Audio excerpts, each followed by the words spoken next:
వీళ్ళు అండ్ అలాగే 45 రోజులు చెంచులు కూడా జైలు అండ్ అంతకుముందు వరలక్ష్మికి ఇన్ని కేసులు కూడా ఆవిడ డ్రగ్ నేపథ్యాన్ని మనకి ముందు పెట్టే. కానీ లావణ్య ఒక ఆడియో లీక్ చేశారు మీరు, లావణ్యతో పెట్టుకున్న సంభాషణ ఫోన్ పరంగా కొన్ని అవాంఛనీయ పదాలు వాడుతూ కూడా. ఆ నేపథ్యం ఏంటి శేఖర్? అప్పటిదాకా మనకి పబ్లిక్ డొమైన్లో ఈ లావణ్య రాజ్ తరుణ్ని తిట్టిన భూత పురాణం అని చెప్పి ఒక సర్క్యులేషన్లో ఉండింది. దాంట్లో అన్ని బీపీలు ఉన్నాయి, ఏమి ఎవరికి వినబడలే. సరే ఏదో బూతులు తిట్టింది అనుకుంటున్నారు. కానీ వాట్సాప్ గ్రూప్స్లో ఒకటి సర్క్యులేట్ అవుతూ ఒకటి నాన్ బీప్డ్ వర్షన్ నాకు అది వినగానే నాకు చాలా అంటే చాలా రక్తం బాయిల్ అయిపోయింది. అది ఎట్లా అంటే చాలా నీచంగా వాళ్ళ మదర్ని తిట్టడం, రైట్, తల్లితో కొడుకు అక్రమ సంబంధం అంటగట్టి తిట్టేంత నీచమైన తిట్లు, రైట్, అలాంటివి విని అప్పుడే వినున్నాను. అప్పుడు ఫోన్ చేసింది ఆవిడ, నేను ఇంకా బాయిల్ అయిపోయింది. అక్కడ నేను ఆవిడేం తిట్టలా.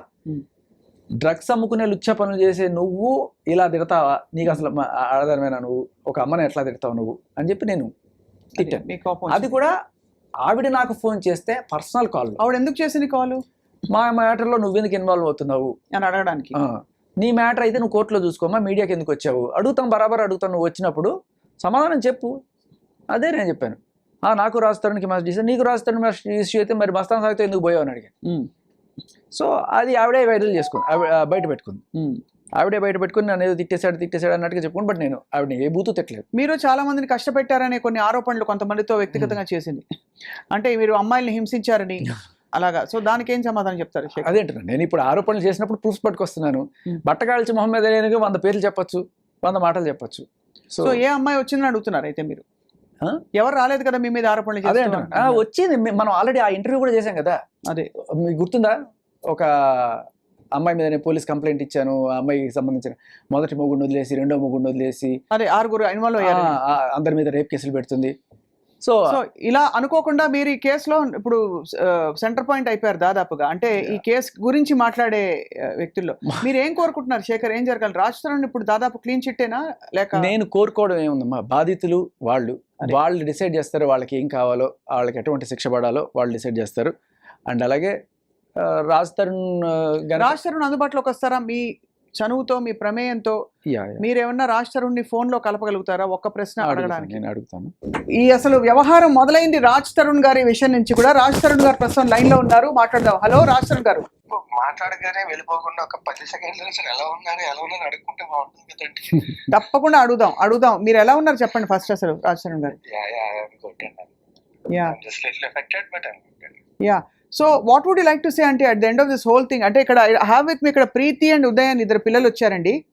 వాళ్ళు కూడా ఐ థింక్ డ్రగ్స్ బారిన పడ్డారు. చాలా అంటే it's a shocking thing because వాళ్ళ ఇళ్లలో తెలిసిన వాళ్ళ జీవితాలు భవిష్యత్తు తలుచుకున్నా కూడా ఏం అయి ఉండొచ్చు అని తలుచుకుంటే ఏం చెప్పదలుచుకున్నారు రాజ్ తరుణ్ మీరు?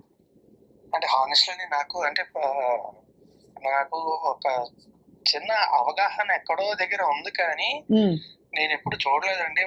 వాళ్ళు ఏంటంటే నేను షూటింగ్కి వెళ్ళేవాడిని, షూటింగ్కి వెళ్ళి రాత్రి వచ్చేవాడిని. వచ్చిన తర్వాత కొంతసేపు వాళ్ళతో టైం స్పెండ్ చేయాలి. ఇప్పుడు ప్రీతి నాకు చెల్లి లాంటిది, ఉదయం నాకు నిజంగానే తమ్ముడు లాంటి వాడు. వాళ్ళిద్దరూ నాకు బాగా సన్నిహితులు కానీ అంటే ఏంటంటే ఏదో ఫోన్ లో మాట్లాడుకొని అలా కాదు. అంటే ఇంటికి వచ్చినప్పుడు ఇంట్లో కలిసినప్పుడు అప్పుడు కూడా చాలా మాడుకునే వాళ్ళమే. ఉదయం అయితే మా ఇంట్లోనే వంట కూడా చేసి పెట్టేవాడు, చాలా బాగుంటుంది కూడా తను. అండ్ ప్రీతి కూడా అంతే, she's very nice girl. So are you shock to know? ఇప్పుడు మీకు షాకింగ్ గా ఉందా అంటే వాళ్ళు ఇలాంటి ఒక సమస్యలో ఇరుక్కున్నారని? ఇంతకు ముందు కూడా నాకు అవగాహన ఉందండి. నేను క్లియర్ గా నేను చూసాను అని చెప్పట్లేదు, కానీ నాకు తెలుసు అండి, నాకు అవగాహన అయితే ఉంది. నేను మీడియా ముందుకు వస్తే మళ్ళీ నా పరువు ఎక్కడ పోతుందో అన్న భయంతోనే ఆగాను. బట్ నాకు ప్రీతి మన ఇంటర్వ్యూలో చెప్పినప్పుడు నేను కూడా షాక్ అయ్యాను. అంటే ఇలా బలవంతంగా ఇవ్వడం అది నాకు తెలియదండి, అది నాకు చాలా తప్పు అనిపించింది.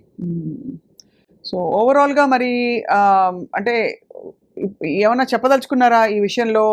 ఇదర్ అబౌట్ అంటే లావణ్య గురించి కానీ జరిగిన పరిణామాల గురించి ఏమైనా చెప్పదలుచుకున్నారా రాజ్ తరుణ్ మీరు? లావణ్యకి నాకు అగేన్స్ట్ ఏది లేదండి. ఒకటి ఏంటంటే ఆవిడే మీడియా ముందుకు వచ్చింది, ఆవిడే గోల్ పెట్టింది, ఆవిడ ఇచ్చేసింది.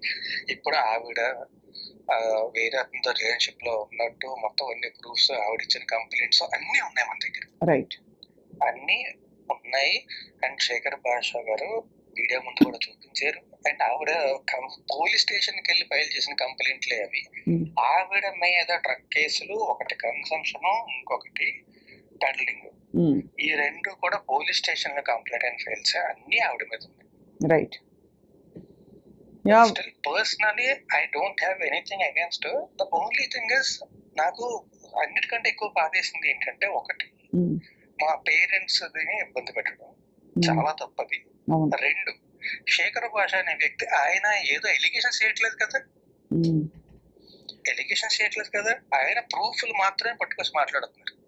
ఇప్పుడు అలాంటి ఆయన మీద చెప్పులు విసరడం, ఆయన ముందు మాట్లాడడం, ఇప్పుడు ఆవిడనే కాదండి, ఇప్పుడు ఆవిడ నేను నిజంగా అనకూడదు కానీ ఇప్పుడు దిలీప్ శంకర గారు ఆయన అలాంటి మాటలు మాట్లాడచ్చా అండి? ఆయన చాలా చదువుకున్న వ్యక్తి, చాలా స్థాయిలో ఉన్న వ్యక్తి అలాంటి మాటలు మాట్లాడచ్చు? కరెక్ట్ కాదు కదా. చాలా కాదు కదా. కరెక్ట్. కానీ ఆశ్చర్యం కలిగించే విషయం ఏంటంటే, మీరే కావాలని ఒకవైపు కోరుకుంటూ మళ్ళీ మీ పేరెంట్స్ని కూడా దూషిస్తూ రకరకాల మాటలు అనడం, అంటే దీనికి పొంతం లేకుండా అనిపిస్తోంది. ఈ విషయంలో దీనికి పొంతం లేకుండా ఈ ఆస్పెక్ట్కి. మీరు కూడా లేడీ కదా, ఇప్పుడు ఎవరైనా సరే మనకు కావాలి అనుకుంటే అడిగే విధానం కానీ అప్రోచ్ అయ్యే విధానం వేరుంటుంది కదా. అయితే ఎందుకు తను అలా అనుంటారు మరి? అనుకుంటే నేనే కావాలి అనుకుంటే నన్ను మీడియా ముందుకు వచ్చి నా కెరియర్ పాడు చేయడానికి, అది కూడా క్లియర్ గా ఉంది కదా ఆడియోలోని. అవును, నిన్ను రోడ్డుకి ఈడుస్తా, నీకు సినిమా లేకుండా చేస్తా, నేనే కావాలి అనుకుంటే అలా ఎందుకు చేస్తారండి? అంటే ఏం జరుగుంటుంది రాజ్ తరుణ్, మీరు చెప్పండి. అంటే కక్ష కట్టారా మీ మీద, లేక మిమ్మల్ని ఈడ్చి కింద పడేయాలనా ఏంటి? వాట్ ఈస్ దర్ ఇంటెన్షన్ అని మీరు అర్థం చేసుకుంటున్నారు? ఇంటెన్షన్ ఏంటో నాకు తెలియదండి, నాకు నిజంగా అంత ఐడియా లేదు. నేను ఒకటే నాకు తెలిసింది ఏంటంటే, ఆవిడ ఇంతకు ముందు ఆవిడ మీద కేసులు ఉన్నాయి, ఓకే, పక్కన పెట్టింది. ఆవిడ కూడా కేసు పెట్టింది, ఓకే, నా మీద కూడా కేసు పెట్టింది, ఓకే. ఇప్పుడు ఏంటంటే ఆవిడ మీద ఆల్రెడీ 3 కేసులు 4 కేసులు ఉన్నప్పుడు అదే స్టేషన్ లోనే ఆవిడ నా మీద కేసు పెడితే ఫైట్ చేశారు, ఓకే, అది కూడా ఓకే, నేను లీగల్ అయినా ఫైట్ చేసుకుంటాను.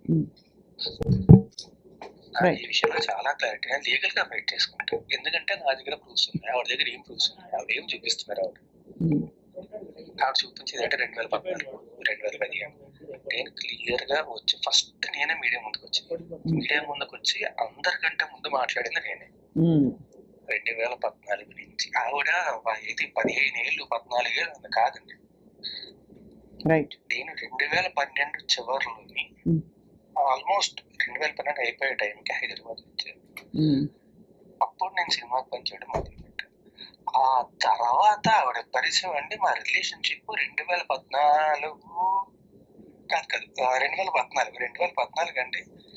సినిమా రిలీజ్ అయిపోయి హిట్ అయిన తర్వాత మొదలైందంటే అది కూడా నేను ఒప్పుకుంటాను. రైట్. ఇందులో కూడా ఎలాంటి అబద్ధం లేదు. అప్పటి నుంచి 2017 టైంకి మా ఇద్దరి మధ్య ఎలాంటి, ఆ తర్వాత మా ఇద్దరి మధ్య ఎలాంటి ఫిజికల్ రిలేషన్ కానీ ఏమీ లేదు. అక్కడి నుంచి కూడా నేను ఇబ్బంది పడ్డాను. ఏవన్నా మాట్లాడితే బ్లాక్మెయిల్ ఇదే ఉంటుంది. ప్రెస్ ముందుకు వెళ్తాను, ఇది చేస్తాను, అది చేస్తాను, రోడ్డు మీద ఎక్కుతాను, కాల్ చేస్తాను, నేను రోడ్డు గడిస్తాను చెప్పి. ఇప్పుడు నాకే కాదండి, ఇప్పుడు ఉదయ్ ఉన్నాడు, అక్కడే ఉన్నాడు ఉదయ్, పాపం తన కూడా ఇప్పుడు తన ఫోన్ నా ఫోన్ లాక్కుదని ఆవిడే చెప్పింది కదా. నా ఫోన్ రాస్తారని ఫోన్ నా దగ్గర ఉంది, రాస్తారని ఫోన్ నా దగ్గర ఉంది, రాస్తారని ఫోన్ ఏం చెప్పి ఇప్పుడు is it not invasion of privacy?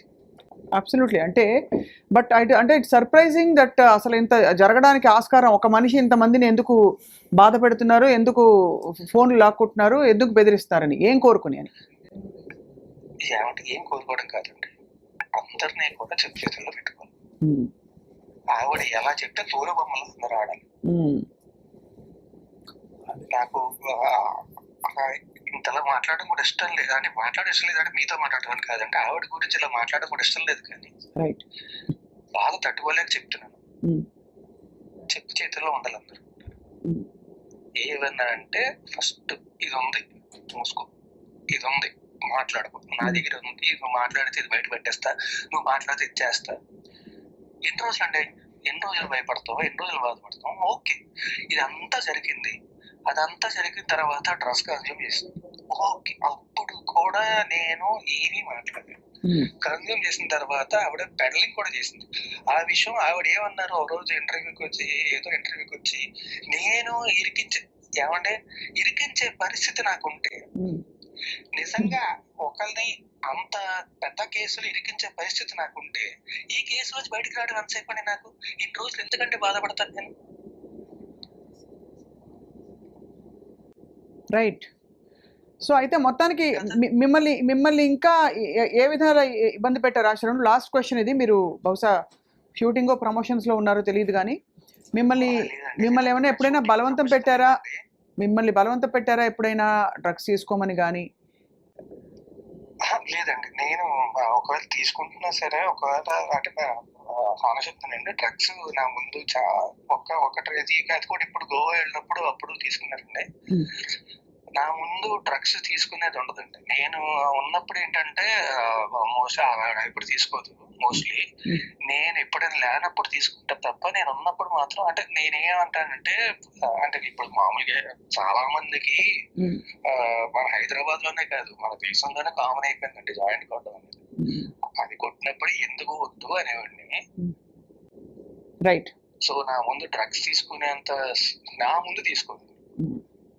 So నేను పొద్దున్నే వెళ్తాను. ఇప్పుడండి పొద్దున్న 5:30 మొదలు వెళ్తాం షూటింగ్ కి. వెళ్ళి వచ్చేసరికి మామూలుగా ఏంటంటే 6 కల్లా షూటింగ్ అవ్వాలి. నాకు 9:30 అవుతుంది ప్రతిరోజు కూడా. 1.5 కాల్ షీట్ ఉంటుంది. 9:30 అయిన తర్వాత వచ్చిన తర్వాత పడుకుని పోతారు.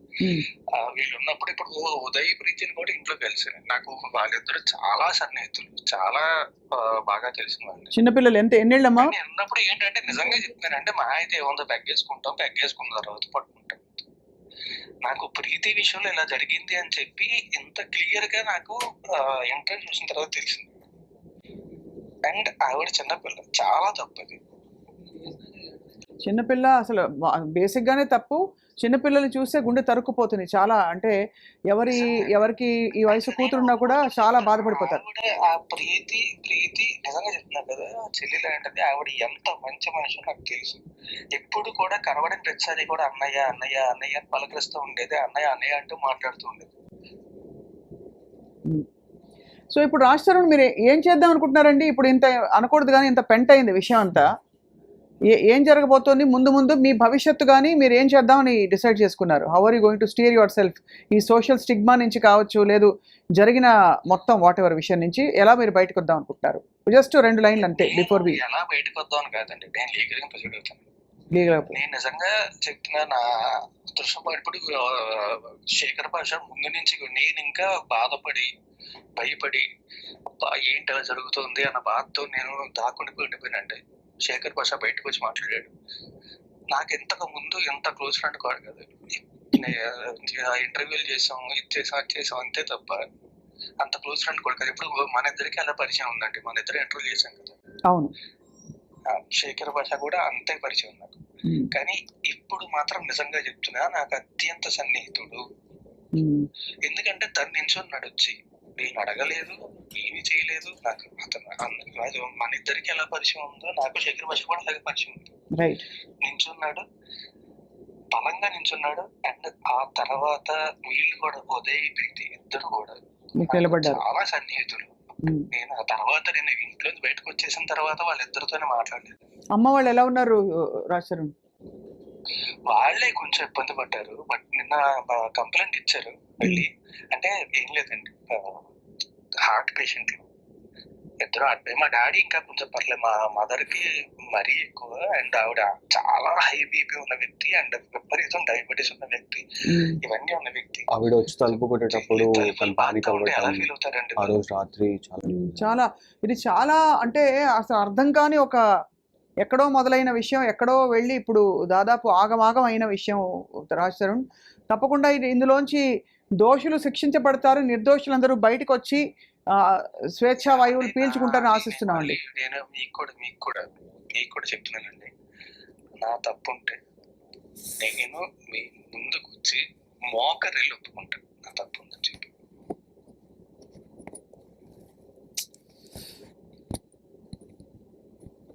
హలో, ఇది మాత్రం ఖచ్చితంగా చెప్తున్నాను నేను. రైట్.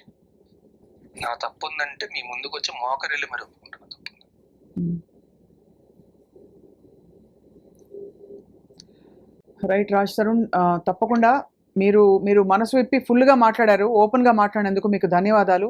ఫోన్ కాల్లో అందుబాటులోకి వచ్చినందుకు కూడా ధన్యవాదాలు Raj Tarun. Please take care. Very nice talking to you అండి. Very nice. Nice talking to you. Thank you. Thank you. Right. And ఇప్పుడు ప్రస్తుతం మనతో పాటు ఉదయ్ అండ్ ప్రీతి ఉన్నారు. అంటే దాదాపు ప్రీతి, ఉదయ్, డైరెక్ట్గా I want to ask you మా కొన్ని క్వశ్చన్స్. ఈ ఫోన్ ఇక్కడ శేఖర్ భాషకి ఇచ్చేయండి. ఏం జరుగుతోంది అసలు? ఏం జరిగింది? మీకు ఎలా పరిచయం లావణ్య? నాకు ఇలానే వర్క్ చేద్దాము, ట్రావెల్ వీడియోస్ చేద్దాం, యూట్యూబ్లో ట్రావెల్ వర్క్స్ చేద్దాం అని చెప్పి.